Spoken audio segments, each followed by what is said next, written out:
우리 옆에 계신 분들하고 또 온라인에서 함께 예배를 참석하시는 분들하고 서로 인사하겠습니다. 우리는 행복한 예배자입니다. 네, 우리는 행복한 예배자입니다. 우리는 행복한 예배자입니다.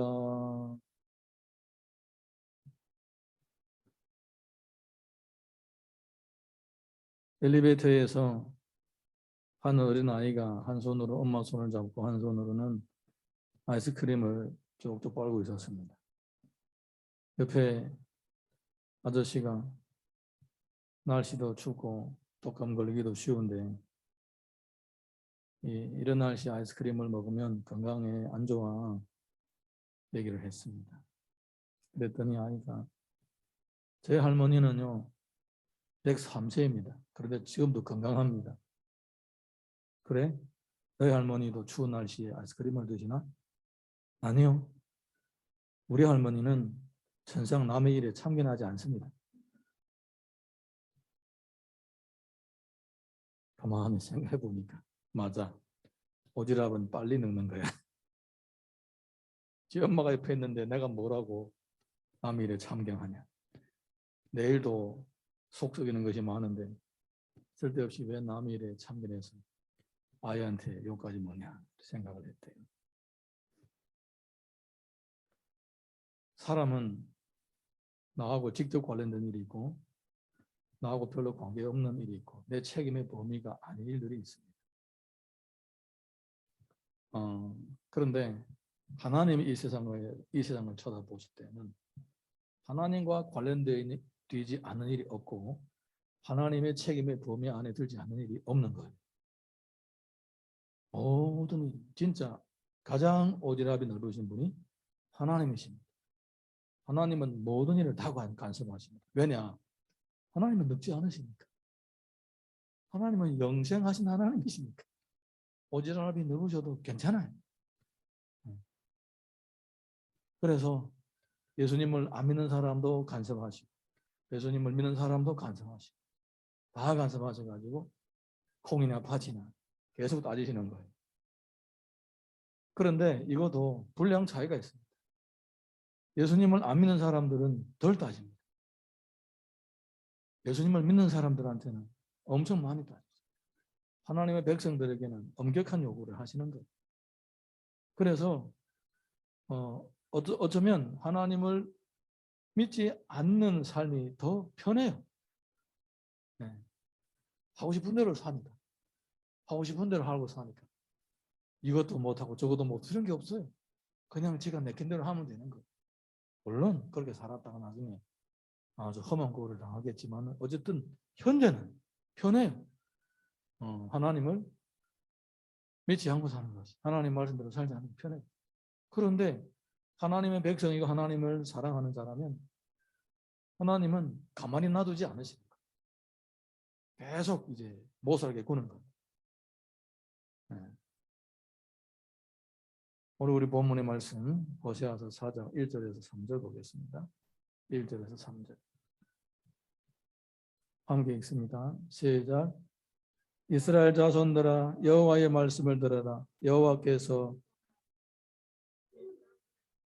이 땅에는 진실도 없고 인애도 없고 하나님을 아는 지식도 없고 오직 저주와 속임과 살인과 도둑질과 가는 분이요 부악하여 피가 피를 뒤이음이라. 그러므로 이 땅이 슬퍼하며 거기 사는 자와 들짐승과 공중에 나는 새가 다 쇠잔할 것이요 바다에 고기도 없어지리라. 하나님은 이스라엘과 논쟁을 하십니다. 뭘 논쟁하겠습니까? 이스라엘의 범죄를 가지고 논쟁을 하시는 것입니다. 너희들 봐라. 너희들이 얼마나 많은 은혜를 입었느냐. 그런데 너희는 진실도 없고 인애도 없고 하나님을 아는 지식도 없다. 그 대신에 온갖 저주와 속임과 살인, 도둑질, 가는 분이 피가 피를 이어간다. 이렇게 하나님께서 그들을 책망하십니다. 심지어 이스라엘의 죄 때문에 땅이 슬퍼합니다. 땅에 사는 짐승도 해를 받고 공중에 나는 새도 해를 받고 바다의 물고기까지도 해를 받는다 이 말입니다. 여러분 우리는 성경을 보게 되면 이 죄라는 것이 얼마나 파격적인 악영향을 끼치는지 모릅니다. 이 이스라엘 사람들의 이 죄악이 하늘에 나는 새, 들에 있는 짐승들, 그리고 심지어 바다에 있는 물고기, 그리고 산과 들과 이 땅에 심겨진 식물에게도 피해가 되는 거예요. 하물며 사람들끼리겠습니까? 그러니까 하나님의 뜻대로 살지 않는 이 불경건한 자들로 인해서 온 세상이 다 피해를 본다. 이 말입니다. 이게 바로 죄의 오염성입니다. 죄의 오염성. 미꾸라지 한 마리, 한 솥을 다 흐린다는 말 있잖아요.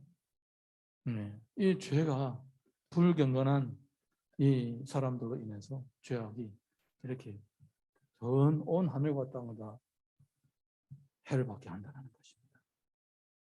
그러니까 하나님은 간섭하지 않을 수가 없겠죠. 책망하지 않을 수가 없겠죠.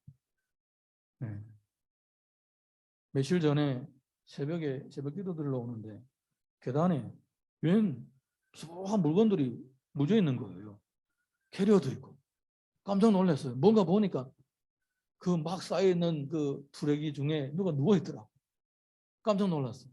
그래서 올라오니까 밤에 교회 왔다가 교회 들어와서 주수하겠다 해서 집사님이 안 된다고 했대요.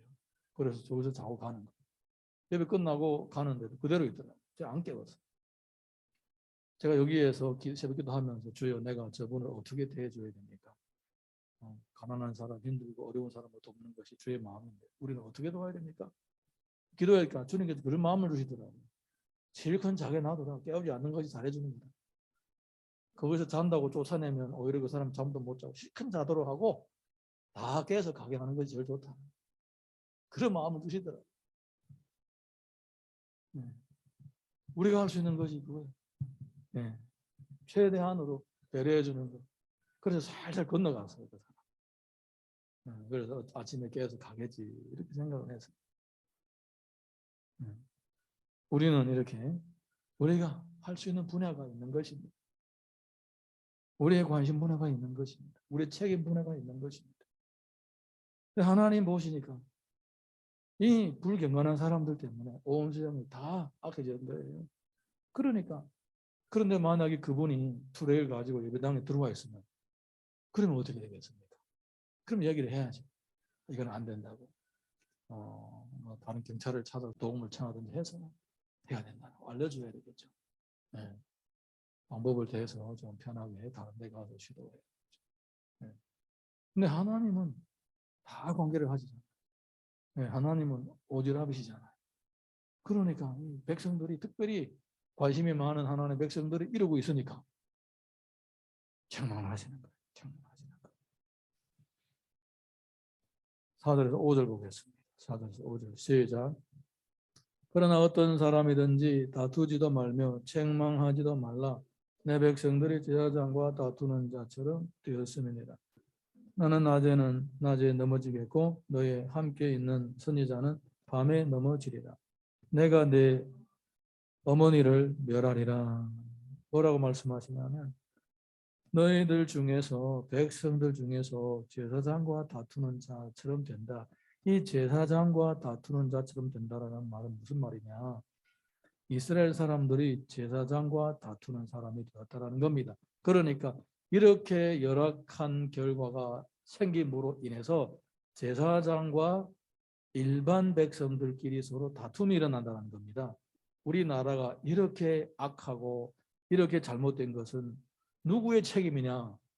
일반 백성들은 제사장들이 잘못해서 그렇다라고 얘기를 하고, 그리고 제사장들은 아니다, 백성들이 너희들이 악해서 그렇다, 이렇게 서로 다툰다라는 거예요. 마치 부부가 집안이 잘 되면 내가 잘해서 잘 됐다라고 하고 잘 안 되면 네가 못해서 그렇다라고 서로 책임을 지고 다투는 것처럼 아버지와 아들과 같이 일을 하면서 일이 잘 되면 서로가 내 때문에 잘 됐다고, 안 되면 아빠 잘못해서 그렇다고, 아들 너 말을 잘 안 들어 이렇다고 다투는 것처럼 제사장과 백성들이 다투게 된다는 거예요. 이렇게 점점 악화되어 간다라는 것을 보여주고 있는 것입니다. 그리고 백성들은 낮에 넘어지고 선지자들은 밤에 넘어지는 거예요. 이게 무슨 말이냐? 백성들은 낮에 생활을 하니까 생활 가운데서 시험에 들고 생활 가운데서 피해를 본다 이 말입니다. 선지자들은 왜 밤이냐? 보통 이제 이거는 옛날 고대 신앙하고 관련이 되어 있습니다. 자세하게 설명하지는 않겠습니다만은 밤에 기도하고 이러니까 환상을 보고 뭐 꿈도 꾸고 이러니까 주로 밤에 하나님과 교제하는 일들이 많이 있으니까 그때 피해를 보게 된다. 너희들의 죄 때문에 너희가 해를 끼친다. 그 얘기입니다. 어쨌든 이 죄악으로 인해서 온 천하가 다 해를 볼 뿐만 아니라 너희 자신들도 책임을 피할 수 없고 너희 자신들도 해를 받게 된다. 얘기를 해주시는 것입니다. 자, 그 다음에 이어서 6절 보겠습니다. 6절 다 같이 읽습니다. 6절 시작. 내 백성이 지식이 없으므로 망하는도다. 내가 지식을 버렸으니 나도 너를 버려 내 제사장이 되지 못하게 할 것이요. 내가 내 하나님의 율법을 잊었으니 나도 내 자녀들을 잊어버리리라. 하나님을 향한 하나님에 대한 지식이 없다라는 겁니다. 영적인 체험이 없다라는 거예요. 하나님을 믿는 것과 하나님을 믿지 않는 것이 무슨 차이가 있는지도 모른다는 거예요. 여러분 아이가 천상 이제 사과하고 배하고 먹어본 적이 없는 아이가 사과 맛을 알고 배 맛을 알겠습니까? 모르는 거예요. 네. 하나님을 믿는다라는 것은 하나님과 동행하고 하나님의 함께 하심을 체험하면서 사는 그 자체를 하나님을 안다라고 하는 거예요. 할렐루야. 예, 성경을 통하여 뭐 지식을 좀 배웠다, 머리에 뭐 잔뜩 들었다. 이거를 가르쳐 하나님을 안다고 하지 않아요. 하나님과 동행하는 그 영적인 체험들. 그것이 바로 하나님을 아는 지식입니다. 단순한 기억이 아니라 삶의 체험. 내 몸의 세포까지도 다, 내 몸의 DNA까지도 다 하나님의 살아계심을 느끼고 있는 그 자체를 얘기를 하고 있는 거예요. 여러분 걸음을 걸을 때에 내가 이제 몇 발짝 걷고 있다라고 헤아리고 다닙니까? 그냥 그리고 여러분 걸음을 내가 어떻게 걸어야 되겠다라고 어릴 때부터 생각하고 걸었습니까? 언제 보니까 그냥 걸고 다니는 거예요. 주를 아는 것이 바로 그런 거예요. 언젠가 보니까 내가 주님을 이렇게 알고 있구나. 이런 분이라고 내가 알고 있구나. 주님에 대한 체험이 있는 거예요. 처음부터 내가 공부를 해서 주님을 알게 되는 게 아니에요. 알게 된 다음에 공부를 해보니까 내가 체험한 거하고 성경에 기록된 거하고 일치가 되는 거예요. 그래서 더더욱 확신이 생기는 것입니다. 할렐루야. 그런데 그런 영적인 지식이 없다라는 거예요. 하나님의 동행하심, 하나님의 역사에 대한 감각이 없다라는 거예요. 네. 그러니까 말로는 하나님을 믿고 산다고 하지만 실제로는 죽은 믿음이라는 거예요. 껍데기만 가지고 있는 거죠. 자, 우리 이어서 7절에서 8절 읽어보겠습니다. 7절에서 8절 다 같이 읽습니다. 7절에서 8절 시작. 그들은 번성할수록 내게 범죄하니 내가 그들의 영화를 변하여 유혹이 되게 하리라. 그들의 내 백성의 속죄 제물을 먹고 그 마음을 그들의 죄악에 두는도다. 장차는 백성이나 제사장이나 동일함이라. 내가 그들의 행실대로 벌하며 그들의 행위대로 갚으리라. 백성이든 제사장이든 선지자든 다 똑같다라는 거예요. 어느 것이 하나가 덜 썩은 것이 없다. 다 똑같게 썩어 빠졌다. 그러니까 뭐 무슨 가망이 있겠습니까? 다 그런데 영적인 지도자인 제사장, 말씀을 책임지는 선지자, 백성들 다 똑같다라는 거예요. 어느 것이 하나 나은 것이 없습니다. 그리고 또 잘되면 잘될수록 더 죄를 많이 짓는 거예요. 정상적으로 경건한 신앙생활을 하는 사람은 잘되면 잘될수록 감사가 더 풍성해지고 기쁨이 더 풍성해지는 거 아니겠습니까? 하나님과 점점 더 가까워지는 것이 아니겠습니까? 그런데 이스라엘 백성들은 아니다라는 거예요. 잘되면 잘될수록 점점 하나님과 멀어지는 거예요. 그러니까 참 문제입니다. 10절에서 11절 보겠습니다. 10절에서 11절 다 같이 읽습니다. 시작. 그들이 먹어도 배부르지 아니하며 음행하여도 수요가 늘지 못하니 이는 여호와를 버리고 따르지 아니하였음이니라. 음행과 묵은 포도주와 새 포도주가 마음을 빼앗느니라. 포도주는 뭡니까? 포도주는 기쁨을 상징하는 것입니다. 그런데 성경을 보면 제사장들이나 백성들의 지도자는 술을 먹지 말라고 합니다. 판단이 흐릴까 봐 술을 먹지 말라고. 물론 절대로 되지 말라 이거 아닙니다. 가끔 있다가 필요할 때가 있지만은 술을 먹지 말라고. 그런데 새 포도주도 좋아하고 묵은 포도주도 좋아하고 이게 뭘 의미하냐? 세속적인 즐거움을 좋아한다는 것을 의미하는 것입니다. 세속적인 즐거움을 좋아한다. 그게 취미고 그게 취향이라는 거예요. 하나님을 믿는 제사장들은 경건한 것을 좋아해야 되지 않겠어요? 경건한 것에 취미가 있어야 되지 않겠어요? 그런데 안 그렇다라는 거예요. 세속에 쾌락의 취미가 있다는 거예요. 이게 문제, 이 근본적인 문제입니다. 제사장이 그러니까 뭐 다른 백성들이 어떻겠습니까? 전체적으로 다 세속에 빠져서 타락하고 주님과 점점 멀어지면서 자기들끼리도 서로가 해가 될 뿐만 아니라 살고 있는 생활의 환경 가운데는 모든 존재들에게 다 피해를 주고 있다는 거예요. 여러분, 죄라는 것은요, 영향력이 엄청 강합니다. 네, 엄청 강합니다. 이거는 한 사람이 죄를 지면 한 사람에서 끝나지 않아요. 특별히 지도자라든가 이런 사람들이 만약에 죄가 있다. 그러면 그 죄가 온 가족들에게 다 악한 영향을 끼치는 거예요. 순식간에 확산해가 나가는 것입니다. 코로나를 걸리면 치료라도 하지. 죄에 오염되면 뭘로 치료하겠습니까? 예수님의 보혈로 치료할 수밖에 없는 거예요. 그런데 예수님을 안 믿어. 그러니까 치료가 안 되는 거죠. 네. 사람이라는 것은요, 일단 세속에 빠지게 되면 세속의 삶이 편해지고 즐거워지고 쾌락이 있으니까 거기 재미가 드는 거예요. 재미가. 더 이상 거기에서 헤어나지 못해요. 네. 그냥 그게 좋아서 안주하고 그게 편한 거예요. 몸에 적응이 돼가지고. 사람은요, 옳은 것을 따라 사는 그런 존재가 아니라 편한 대로 따라 사는 거예요. 편한 대로. 그래서 성공하는 사람은 어떤 사람이 성공하느냐? 자기 편한 것을 부인하고 불편한 것을 찾아가는 사람을 성공한다. 그러더라고요. 이해할 수 있기를 바랍니다. 영적인 생활이 바로 불편한 거예요. 나에게도 유익이 되고 가족들에게도 유익이 되고 주님의 몸된 교회도 유익이 되지만 그게 불편할 때가 많은 거예요. 코로나 전만 해도요, 서울역이라든가 영등포역이라든가 이런 데 가보면 노숙자들이 많이 살고 있었습니다. 저녁이 되면 기독교 단체들이 나와가지고 밥이랑 반찬이랑 무료로 이렇게 나눠줍니다. 한 7시부터 시작해가지고 8시까지 이렇게 막 배식을 합니다. 영등포역 같은 경우에는 한 번에 한 200~300명씩 와서 밥을 이렇게 받아서 먹고는 싹 사라집니다. 노숙자들은 대부분 다 특징이 있죠. 씻지 않습니다.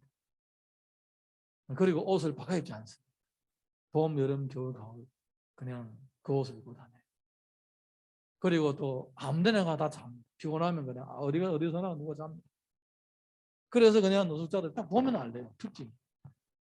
헤어스타일. 딱 보면 알래요. 아니면 옷 차림새 딱 보면 알아요. 그것도 모르면 한 3m까지 가면 알래요. 요거 냄새가 나요. 안 씻으니까 한 3m 정도까지 가면 냄새가 확 오죠. 네. 그런데 가끔 있다가 정장을 입고 머리 스타일도 정상이고 그리고 가방까지 들고 다니는 사람이 가끔 있다 한두 사람씩 와요. 그 사람들 거기에서 밥을 타 먹고는 이제 갑니다. 마치 퇴근하고 집에 가서 밥을 먹기 싫으니까 그냥 공짜로 한 그릇을 얻어 먹고 가는 사람들처럼 왔다 그냥 가방 들고 와서 먹고 갑니다.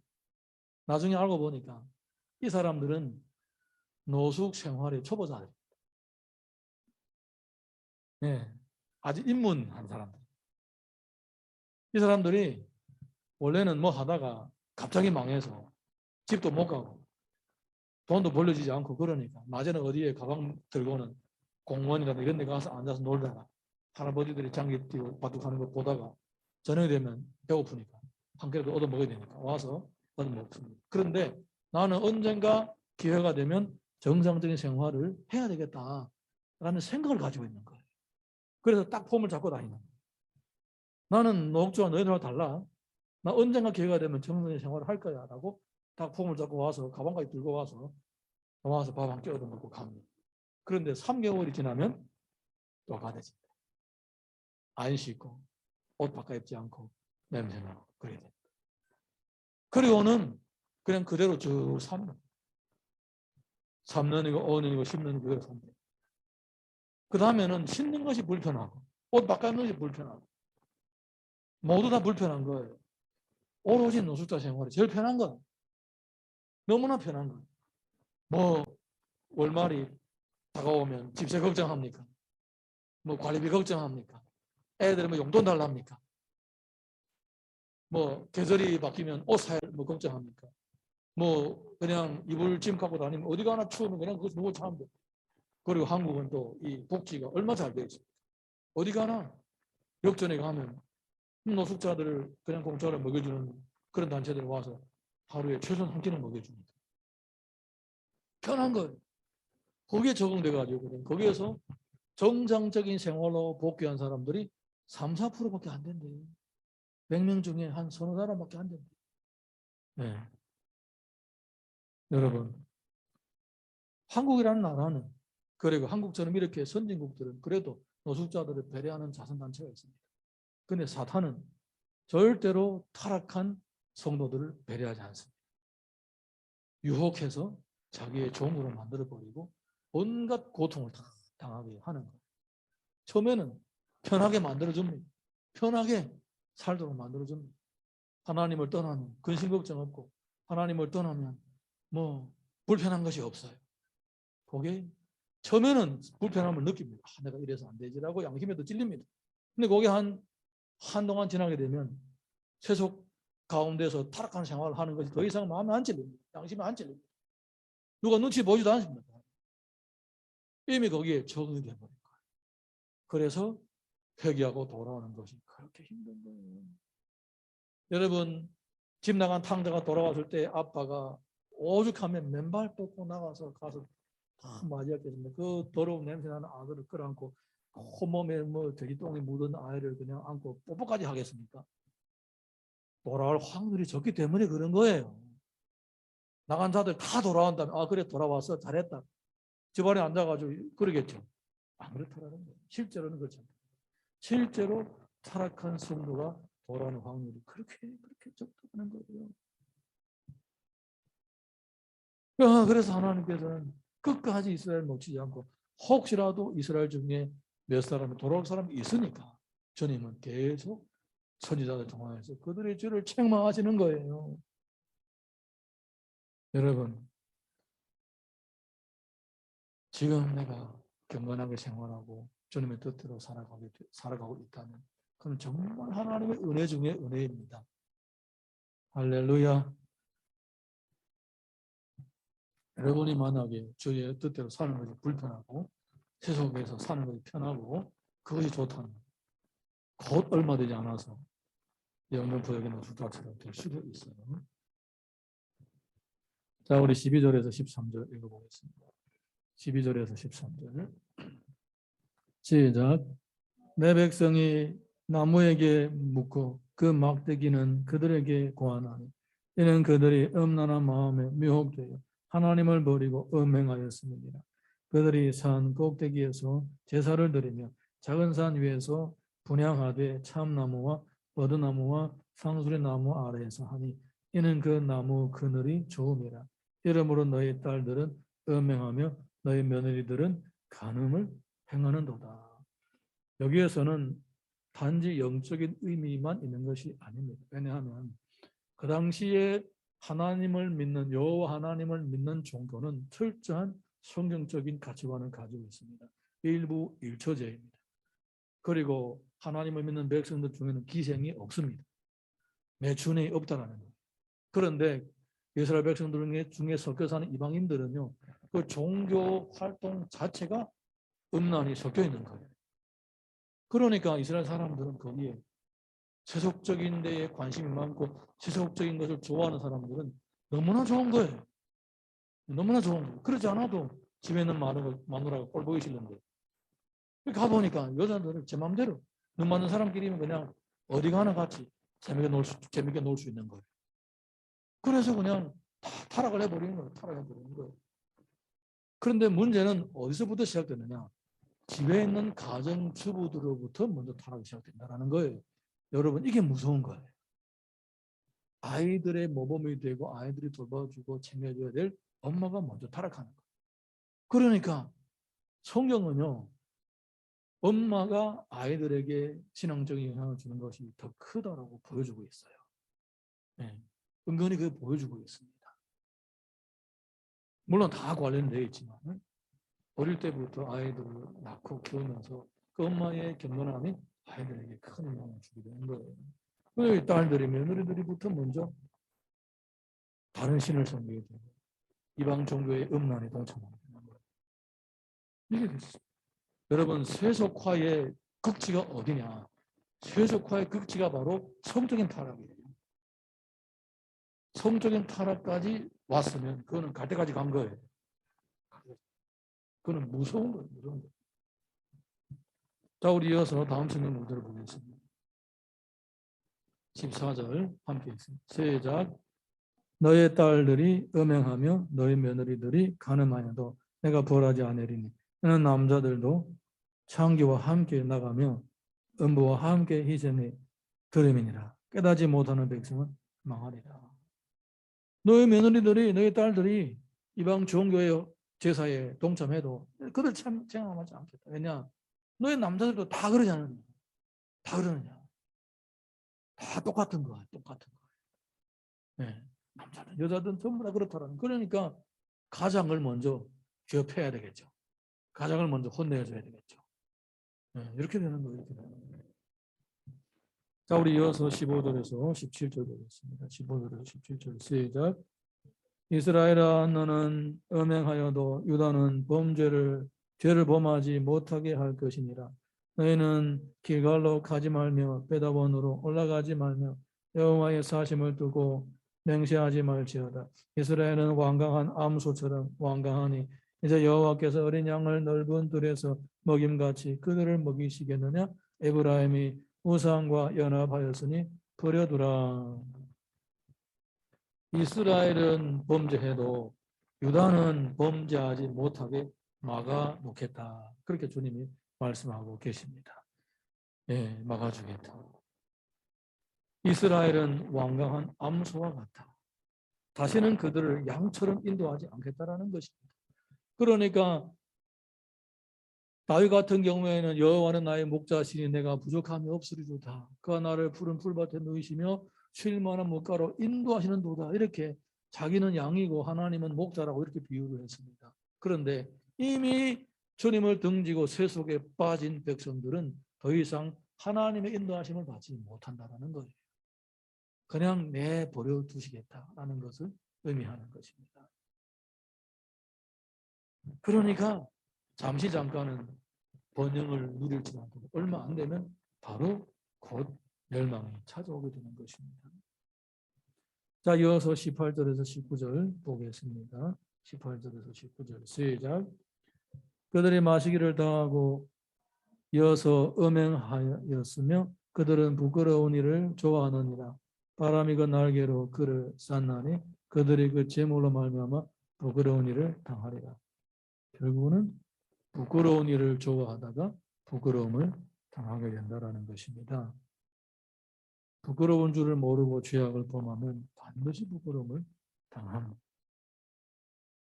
사랑하는 성도 여러분, 죄는 파괴적인 영향력이 있습니다.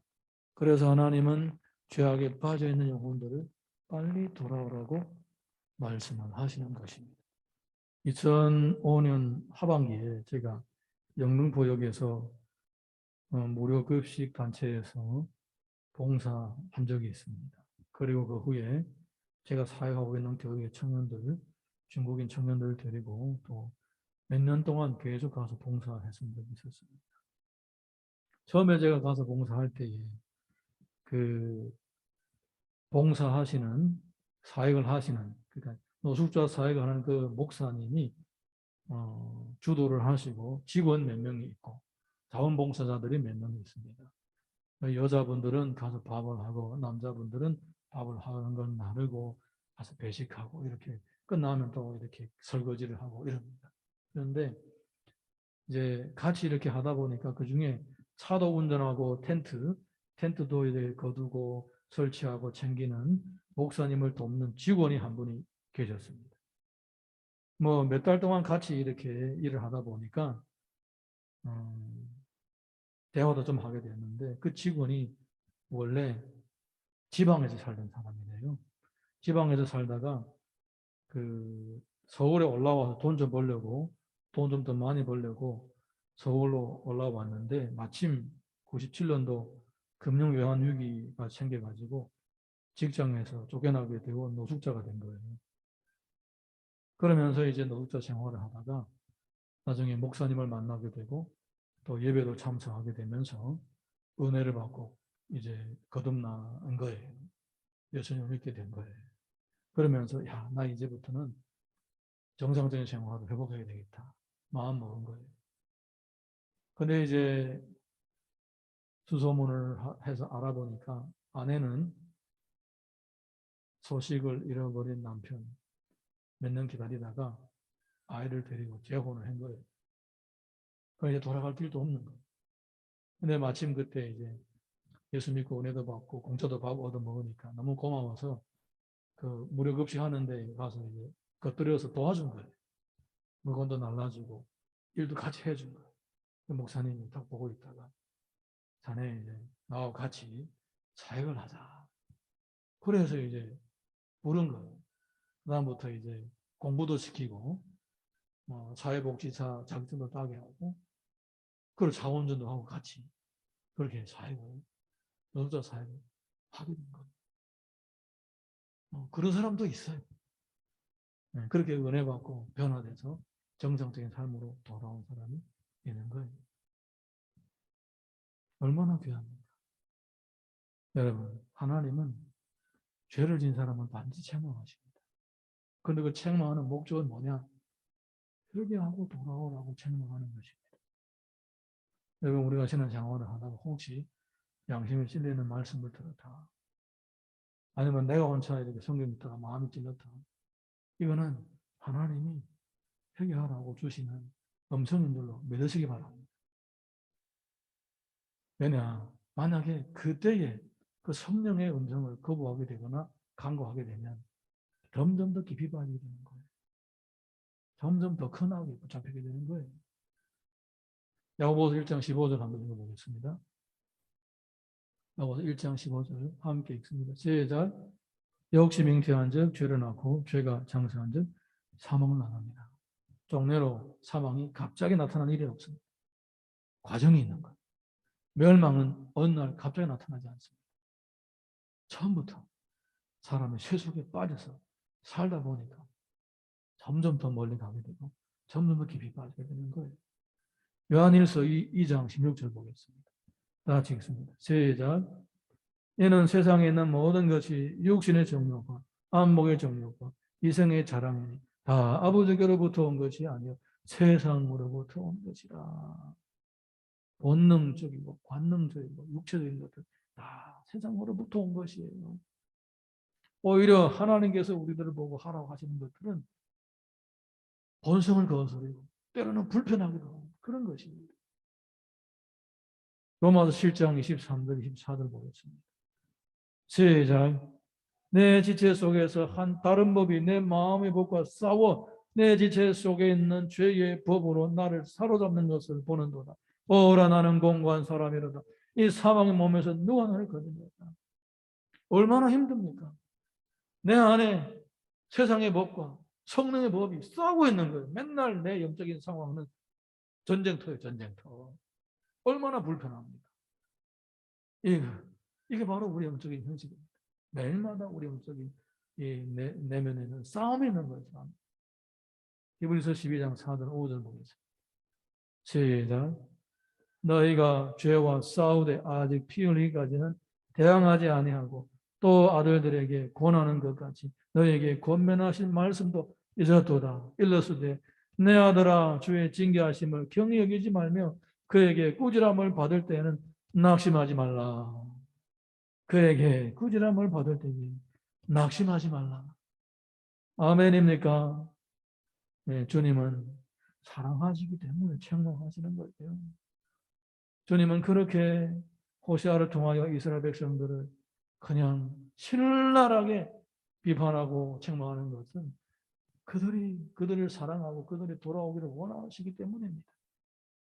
오늘날 우리를 향한 주님의 마음도 마찬가지입니다. 주님이 더 이상 우리를 책망하지 않을 때는 그거는 이미 끝난 거예요. 버림을 받은 거예요. 이미 우리를 양으로 취급하다가 고집이 센 암소로 낙인을 하고 내친 거예요. 내친 거예요. 더 이상 말을 하지 않는 거예요. 여러분 지금 아직까지 하나님이 나를 어린 양으로 여기시고 막대기와 지팡이로 나를 대하신다면 그거는 아직까지 나한테는 기회가 있고 희망이 있는 거예요. 주님의 음성을 늘 민감하게 반응하면서 주님의 인도하심을 평생 받을 수 있기를 예수님의 이름으로 축복합니다.